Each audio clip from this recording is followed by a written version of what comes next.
आज का हमारा विषय है एम्ब्रायोजेनी या भ्रूण उद्भव, यानी कि भ्रूण का निर्माण, एम्ब्रायो का निर्माण किस प्रकार होता है। तो देखिए, एम्ब्रायो का डेवलपमेंट कैसे होता है। तो सिनगैमी, जिसमें मेल और फीमेल गैमिट, मेल गैमिट और फीमेल गैमिट के साइन हैं, ये मेल और फीमेल गैमिट जुड़कर जाइगोट का निर्माण करते हैं, उसे हम ट्रू फर्टिलाइजेशन भी कहते हैं। तो ट्रू फर्टिलाइजेशन या मेल और फीमेल गैमीट से दोनों के फ्यूजन होने से, मिलने से जुड़कर एक जाइगोट बनता है, एक डिप्लॉयड जाइगोट बनता है। इस जाइगोट से एम्ब्रायो का डेवलपमेंट होता है, यानी कि भ्रूण का डेवलपमेंट जाइगोट से होता है।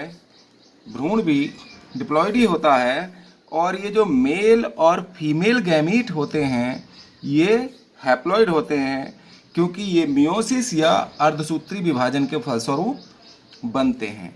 अब ये जो एम्ब्रायो है इसका डेवलपमेंट मोनोकोटिलेडन्स और डाइकोटिलेडन्स में, यानी कि द्विबीजपत्री पौधों में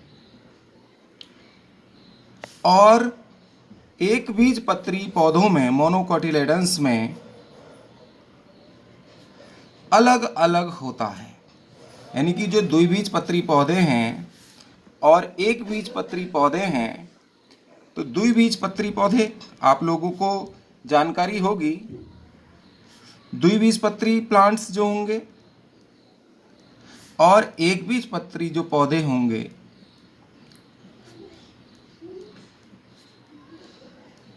देखिए द्विबीजपत्री पौधे कौन कौन से होते हैं। आम है, सभी दालें हैं, दलहनी जितने भी पौधे हैं, दलहनी जितने भी पौधे हैं ये है, और अमरूद है। या ऐसे समझ लीजिए, अगर जिनके बीजों को, अगर हम बीज के बीज पत्र को हटाएं तो जिनमें 2 कोटिलेडन्स निकले, जैसे चना है, मूंग है, मसूर है, ठीक है, आम है, जामुन है, तो जितने भी हैं, तो इनको अगर 2 बीज पत्र निकलते हैं बीज का छिलका हटाने पर, तो 2 बीज पत्र होंगे, तो वो पौधे द्विबीजपत्री होते हैं। एक बीजपत्री पौधे जिनका एक ही बीज पत्र होता है, जैसे मक्का है, गेहूं है, ज्वार है, बाजरा है, चावल है, मक्का, चावल, गेहूं, ज्वार, बाजरा, ये सब एक बीजपत्री पौधे हैं। तो इनके भ्रूण का डेवलपमेंट अलग होगा और इनके भ्रूण का डेवलपमेंट अलग होगा। ये तो हुआ बीज पत्र से भी हम एक बीज और द्विबीजपत्री पौधों को पहचान सकते हैं, और लीफ से भी पहचान सकते हैं। अगर 2 पौधों की लीव्स आपके सामने रखी हों, अगर इन पौधों में वेनेशन, यानी कि पत्तियों में जो वेनेशन होगा, शिरा विन्यास होगा, शिराएं होंगी, वो जालिकावत होगा, तो इससे हम पहचान लेते हैं कि ये पौधा जो है 2 बीजपत्री है। देखिए, अगर पौधे में वेनेशन कैसा हो, शिराविन्यास जालिकावत होगा, तो वो द्विबीजपत्री। और जिन पौधों की पत्तियों में जो वेनेशन होगा, वेनेशन समांतर होगा, तो ऐसा जो वेनेशन है, शिराविन्यास समांतर है, पैरेलल है, और यहाँ वेनेशन कैसा, रेटिकुलेट है, तो रेटिकुलेट जिनमें होगा वो डाइकोटिलेडन्स होंगी द्विबीजपत्री, और जिनमें समांतर होगा वो एक बीजपत्री। केला भी इसमें एक बीजपत्री की श्रेणी में आता है। केले में वेनेशन ये होता है, आपने देखा होगा। तो ये भी समांतर वेनेशन है। धन्यवाद। अब हम बताएंगे आपको कि द्विबीजपत्री यानी कि डाइकोटिलेडनस एम्ब्रायो का डेवलपमेंट किस प्रकार होता है। डेवलपमेंट ऑफ डाइकोटिलेडनस एम्ब्रायो यानी द्विबीजपत्री भ्रूण का विकास। देखिए, द्विबीजपत्री भ्रूण का विकास हम जिस पौधे में करते हैं उसका नाम है कैप्सेला वर्सा पेस्टोरिस नामक पौधे में हम द्विबीजपत्री भ्रूण की स्टडी एक प्रारूपी भ्रूण के रूप में इसका अध्ययन किया जाता है। देखिए, हम पहले भी बता चुके हैं आपको कि सबसे पहले क्या होता है कि निषेचन के फलस्वरूप जब मेल और फीमेल गैमीट से क्या बनता है, एक जाइगोट बनता है। यानी कि डिप्लॉयड भ्रूण बनने से पहले मेल और फीमेल गैमीट मिलकर क्या बनाते हैं, डिप्लॉयड जाइगोट का निर्माण करते हैं। अब ये जाइगोट में सबसे पहले एक विभाजन होता है, उस विभाजन का नाम है ट्रांसवर्स डिवीजन, अर्थात अनुप्रस्थ विभाजन होता है। और अनुप्रस्थ विभाजन से ये जाइगोट दो भागों में बंट जाता है, दो कोशिकाओं में बंट जाता है, एक माइक्रोपाइल की ओर और दूसरा चैलेजा की ओर। तो माइक्रोपाइल की ओर बेसल सेल बनती है, माइक्रोपाइल की ओर बेसल सेल बनती है, ये माइक्रोपाइलर एंड की ओर बेसल सेल बनती है, और चैलेजा की ओर टर्मिनल सेल बन जाती है। इस प्रकार सबसे पहले ये दो भागों में बंट जाता है। बेसल सेल किसकी ओर बनी, बेसल सेल आपको अभी मैंने आपको बताया किसकी ओर बनी, माइक्रोपाइल की ओर। माइक्रोपाइल की ओर बेसल सेल बनती है और चैलेजा की ओर, निभाग की ओर टर्मिनल सेल बनती है। इस प्रकार सबसे पहले इसमें ट्रांसवर्स डिवीजन होता है, उसके बाद बेसल सेल में एक और ट्रांसवर्स डिवीजन होता है। बेसल सेल में एक और ट्रांसवर्स डिवीजन होगा और टर्मिनल सेल में एक वर्टिकल डिवीजन होगा, अनुदैर्ध्य विभाजन होता है। ट्रांसवर्स डिवीजन कैसे कहते हैं, किसको कहते हैं, बिल्कुल सीधा इस तरह से काटना, और लंबाई में काटने को वर्टिकल डिवीजन कहते हैं। देखिए, इस वाले टर्मिनल सेल में डिवीजन कैसे होगा, वर्टिकल, और बेसल सेल में होगा ट्रांसवर्स। तो देखिए, बेसल सेल में एक ट्रांसवर्स डिवीजन हो गया और नीचे जो टर्मिनल सेल है उसमें एक वर्टिकल डिवीजन हो जाता है। इस प्रकार चार कोशिकाओं वाला टी शेप्ड प्रो एम्ब्रायो बन जाता है। टी शेप्ड प्रो एम्ब्रायो का निर्माण हो जाता है। ये 4 सेल्ड होता है। देखिए, आप दिख रहा है आपको, ये 4 सेल हो गई, 1 2 3 4, 4 कोशिकाओं वाला प्राक भ्रूण जिसे हम प्रो एम्ब्रायो कहते हैं, वह बन जाता है। अब उसके बाद आधार की कोशिकाएं और बेसल सेल की कोशिकाएं अलग अलग डिवाइड हो जाती हैं, अलग अलग प्रकार से डिवीजन करती हैं। जो बेसल सेल है इसकी कोशिकाएं, देखिएगा, ये जो बेसल सेल है इसकी दोनों कोशिकाएं विभाजन करके लगातार ट्रांसवर्स डिवीजन होंगे। इसमें ट्रांसवर्स डिवीजन द्वारा, देखिए, ट्रांसवर्स डिवीजन द्वारा 6 से 10 कोशिकाओं वाला सस्पेंसर बनाती हैं। 6 से 10 कोशिकाओं वाला सस्पेंसर बनाएंगे। हम आपको दिखाते हैं अभी। 1 2 3 4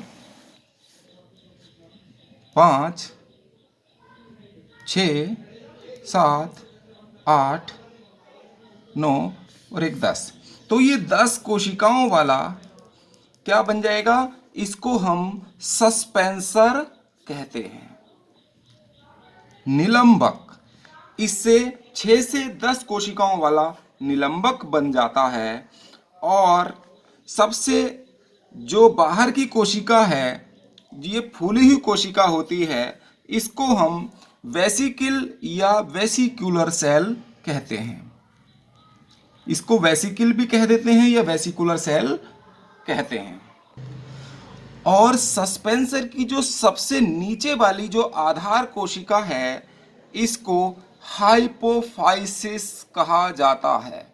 इसका नाम है अधा स्फीतिका या हाइपोफाइसिस। इंग्लिश में ही ज़्यादातर इंग्लिश में ही आप याद रखेंगे तो आपको अंग्रेजी में ही ज़्यादा काम आएगा। हिंदी में बहुत कम चीज़ें समझ में आती हैं।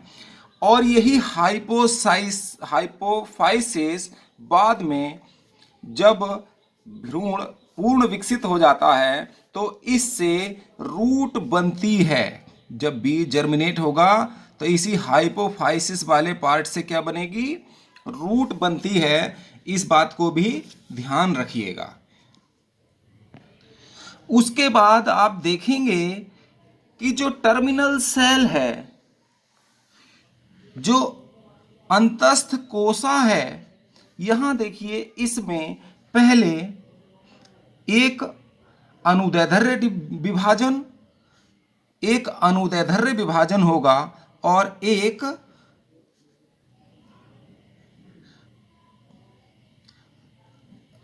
तो इस प्रकार अनुदैर्ध्य विभाजन द्वारा ये 4 केंद्रक वाली या 4 कोशिकाओं वाली संरचना बन जाती है। इसको हम क्वाड्रेंट कहते हैं। उसके बाद इनमें अनुप्रस्थ विभाजन होगा। प्रत्येक कोशिका में क्या होगा? ट्रांसवर्स डिवीजन होगा।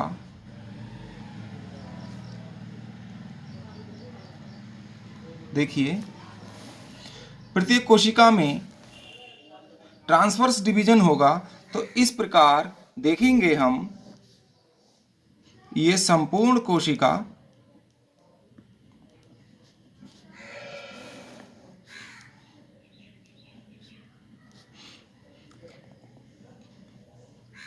एक 8 कोशिकाओं वाली संरचना में बदल जाएगी।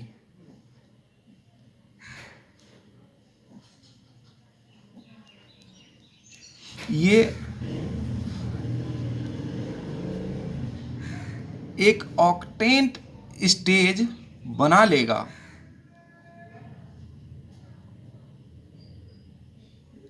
ऑक्टेंट या अष्टांशक स्टेज में बदल जाता है ट्रांसवर्स डिवीजन द्वारा। अब इन नीचे की 4 कोशिकाएं हैं और ऊपर की 4 कोशिकाएं हैं। ये तो नीचे की ये 4 कोशिकाएं प्लीम्यूल बनाती हैं, यानी कि प्रांकुर बनाती हैं, और दूसरा कोटिलेडन बनाती हैं, यानी कि बीजपत्र बनाने का काम करती हैं। कोटिलेडन्स बनाएंगी यानी बीजपत्र बनाएंगी और प्रांकुर बनाएंगी। किसी भी बीज में बीजपत्र क्या होते हैं? ये बीज को, और ऊपर की ओर जो प्रांकुर निकलता है, ऊपर की ओर जो ग्रोथ होती है, पत्तियां निकलती हैं, शूट निकलता है, इसको हम प्लीम्यूल कहते हैं, और नीचे रूट होगी ही। इसके बाद जो ऊपर की 4 कोशिकाएं ऊपर की हैं, ये कोशिकाएं हाइपोकोटिल बनाती हैं। हाइपोकोटिल का निर्माण करती हैं, जिसको हम बीज पत्राधार कहते हैं। ये बीज पत्राधार बनाने का काम करती हैं। ये बीज पत्र है और ये प्रांकुर है। अब इन 8 कोशिकाओं में जो ऑक्टेंट स्टेज है, इस ऑक्टेंट की कोशिकाओं में पेरिक्लिनल डिवीजन होता है। पेरिक्लिनल डिवीजन द्वारा 16 कोशिकाएं बन जाएंगी। कितनी सेल्स बनेंगी? 16 सेल्स। इन 16 सेल्स में जो बाहर की 8 कोशिकाएं होंगी, इन 16 सेल में बाहर की 8 कोशिकाएं होंगी, बाहर की 8 सेल्स तो डर्मेटोजन का निर्माण करती हैं।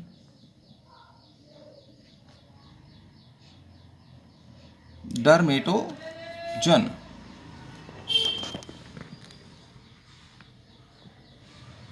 डर्मेटोजन का निर्माण करती हैं।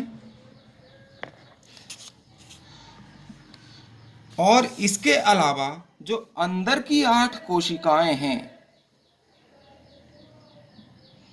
अंदर की 8 सेल्स हैं, वो अनेक विभाजन द्वारा पेरिबिलेम बनाएंगी। 2 चीजें बनाती हैं ये,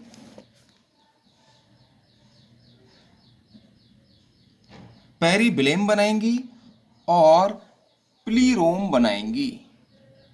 ये रंभजन हिंदी में कहेंगे, स्टीलर सिस्टम बनेगा फिर बाद में इससे, और पेरिबिलेम बलकुट जन बनाएंगी। इससे बाद में इससे कॉर्टेक्स या बलकुट का निर्माण होता है।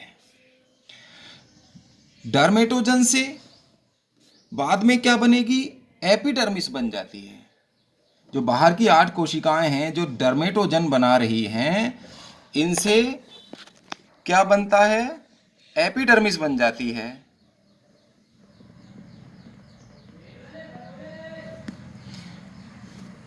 पेरिबिलेम से कॉर्टेक्स का निर्माण होता है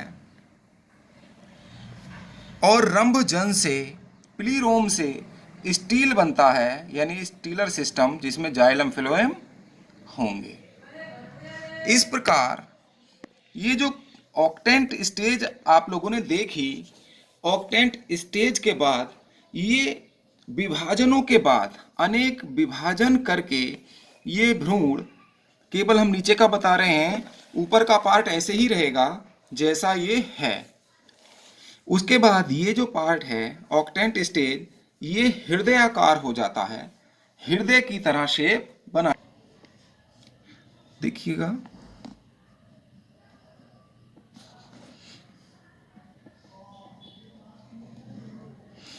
इस भ्रूण की शेप हृदयाकार हो जाती है।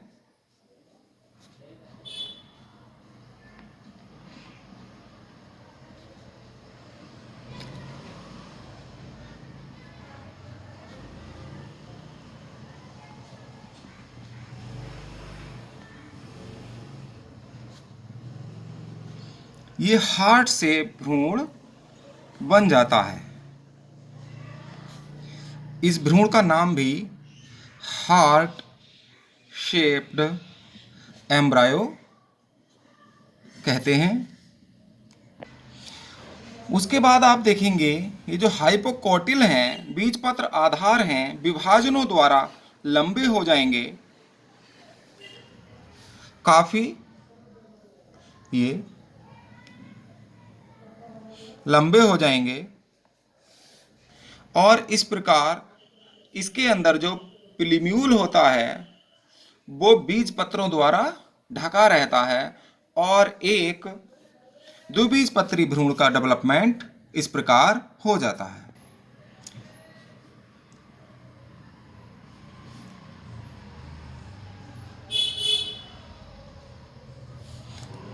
और ये संपूर्ण बीज पत्र और ये संपूर्ण भ्रूण जो द्विबीजपत्री, 2 कोटिलेडन्स हैं, एक बीजपत्र इधर है, एक बीजपत्र इधर है, ये आधार पर, और यहाँ प्लूम्यूल को ढके रहते हैं। तो ये संपूर्ण संरचना कहाँ पाई जाती है?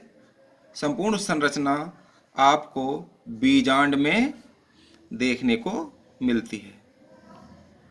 ये बीजांड है, देखिए बीजांड की संरचना हमने बना दिया है। तो ये बीजांड के अंदर ही द्विबीजपत्री भ्रूण का विकास इस प्रकार हो जाता है।